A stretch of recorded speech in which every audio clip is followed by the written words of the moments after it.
नमस्कार, दिल्ली न्यूज में आपका बहुत बहुत स्वागत है। चलिए देखते हैं आज की 10 फटाफट बड़ी खबरों को। दिल्ली में बढ़ते प्रदूषण के कारण लागू हुआ जीआरएपी का दूसरा फेज। केंद्र सरकार के वायु गुणवत्ता आयोग ने प्रदूषण में वृद्धि की आशंका के बीच शनिवार को दिल्ली के प्राधिकारियों को शहर में चरणबद्ध प्रतिक्रिया कार्य योजना के दूसरे चरण को लागू करने का निर्देश दिया। जीआरएपी के तहत प्रदूषण पर नियंत्रण के लिए निजी परिवहन को हतोत्साहित करने के लिए पार्किंग शुल्क में बढ़ोतरी और सीएनजी इलेक्ट्रिक बसों में एवं मेट्रो सेवाओं को बढ़ावा देने जैसे कदम उठाए गए हैं। 22 करोड़ की लागत से गोल मार्केट को म्यूजियम में तब्दील करने का काम शुरू। लुटियन की गोल मार्केट को म्यूजियम में तब्दील करने के लिए पुनर्विकास कार्य शुरू होने का दिन आ गया है। मार्केट की पुनर्विकास का कार्य करीब 2 साल में पूरा होने की संभावना है। इसकी पुनर्विकास की योजना पर करीब 22 करोड़ रुपए व्यय होंगे। दिल्ली में प्रीमियम बस सेवा शुरू, घर बैठे ऐप से बुक करें टिकट। दिल्ली एनसीआर में बस से सफर करने वाले यात्रियों के लिए अच्छी खबर है। दिल्ली में जल्द ही ऐप आधारित प्रीमियम बस सेवा शुरू होगी। इस बस सेवा के शुरू होने से सार्वजनिक परिवहन का इस्तेमाल बढ़ेगा और वायु प्रदूषण में भी कमी आएगी। पूरी तरह से वातानुकूलित ये बसें वाईफाई, जीपीएस, सीसीटीवी की सुविधा से लैस होंगी। ऐसे में इनमें सफर करना आरामदायक होगा। राष्ट्रपति मुर्मू ने डीईआरसी चेयरमैन की उम्र संबंधित विधेयक को नहीं दी मंजूरी।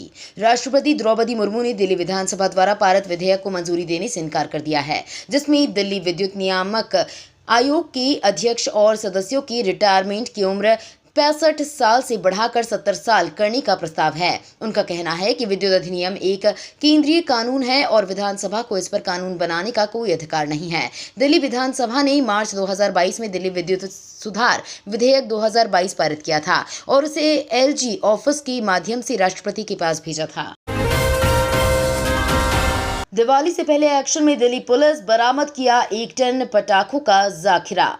राष्ट्रीय राजधानी दिल्ली में पटाखों की बिक्री पूरी तरह से प्रतिबंधित है। इसके बाद भी त्योहारों में पटाखों की चोरी छिपे बिक्री की जाती है। त्योहारी सीजन को देखते हुए क्राइम ब्रांच को ऐसी गतिविधियों पर कड़ी निगरानी रखने का काम सौंपा गया है। इसी कड़ी में क्राइम ब्रांच की टीमों ने शनिवार को 1104 किलोग्राम पटाखों की बरामदगी के साथ अवैध पटाखों के 2 विक्रेताओं को गिरफ्तार किया है। गिरफ्तार किए गए आरोपियों के नाम सौरभ निवासी रोशनारा रोड दिल्ली और राम प्रकाश निवासी नंदलाल कॉलोनी गोपालपुर दिल्ली है। जाड़े में प्रदूषण से निपटने के लिए केजरीवाल सरकार ने शुरू किया रन अगेंस्ट पॉल्यूशन अभियान। इस योजना में राजधानी के वाहनों, धूल पराली जलाने पर रोक और पटाखों से होने वाले प्रदूषण से दिल्ली सरकार निपटेगी। उन्होंने बताया कि इस प्रयास में लोगों की भागीदारी बढ़ाने के लिए दिल्ली सचिवालय से राजघाट तक रन अगेंस्ट पॉल्यूशन का आयोजन किया गया। उन्होंने बताया कि इस दौड़ के जरिए दिल्ली के लोगों को प्रदूषण के खिलाफ चलाई जा रही इस मुहिम से जोड़ना और जागरूक करना है। मास्क लगाने को रहें तैयार, दिल्ली में आने वाला है दमघोंट हवा का दौर। दिल्ली के लोगों के लिए अब प्रदूषण भरे दिनों की शुरुआत हो सकती है। अनुमान है कि हवा की दिशा बदलने और रफ्तार कम होने के चलते अगले 4-5 दिनों के बीच वायु गुणवत्ता सूचकांक 200 के पार यानी हवा खराब श्रेणी में रह सकती है। हालांकि शुक्रवार को दिल्ली के 15 इलाकों का सूचकांक खराब श्रेणी में रहा। हवा की रफ्तार कम होने और दिशा उत्तरी पश्चिमी होने की वजह से वातावरण में प्रदूषण कणों की मात्रा बढ़ गई है। जूरू के नामजद सदस्य के रूप में नायडू की नियुक्ति को मिली मंजूरी। प्रधानमंत्री मोदी ने प्रतिष्ठित गांधी शांति पुरस्कार की मौजूदा जूरी में नामजद सदस्य के रूप में पूर्व उपराष्ट्रपति एम वेंकैया नायडू की नियुक्ति को मंजूरी दे दी है।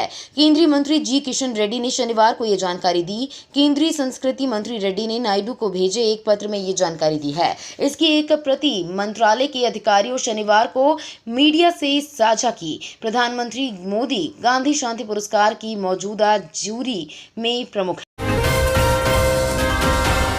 इजरायल की प्लानिंग, हमास को नष्ट करने के बाद गाजा में नया शासन स्थापित होगा। इजरायल और हमास के बीच चल रहे युद्ध चरम पर है। अपने देश में हुए नुकसान के बाद इजरायल हमास को पूरी तरह से नष्ट करने में जुटा हुआ है। यहूदी देश ने हमास के खिलाफ अपने युद्ध में 3 चरण निर्धारित किए हैं, जिसके आखिर में वो गाजा पट्टी में एक नई सुरक्षा व्यवस्था कायम करने की योजना बना रहे हैं। 7 अक्टूबर ने हमास ने इजरायल पर अचानक हमला कर 1400 से ज्यादा लोगों को मार दिया था। इसके बाद जवाबी कार्रवाई करते हुए इजरायल ने गाजा पर पूर्ण घेरेबंदी कर वहां पर अपने सैनिकों को जुटाना शुरू कर दिया है। दिल्ली में फिर बारिश के आसार, 17 डिग्री सेल्सियस तक पहुंच सकता है न्यूनतम पारा। प्रादेशिक मौसम विज्ञान केंद्र के मुताबिक शनिवार को दिल्ली का अधिकतम तापमान 31.1 डिग्री सेल्सियस दर्ज किया गया, जो सामान्य से 1 डिग्री कम है। वहीं न्यूनतम तापमान 16.1 डिग्री सेल्सियस दर्ज किया गया, जो सामान्य से 2 डिग्री कम दर्ज किया गया। विशेषज्ञों का कहना है कि मौसमी बदलाव के कारण आज दिल्ली के कुछ इलाकों में बूंदाबांदी की संभावनाएं बन रही हैं। तो ये थी आज की बड़ी खबरें। डेली खबरों से अपडेट रहने के लिए चैनल को सब्सक्राइब करना बिल्कुल ना भूलें। धन्यवाद।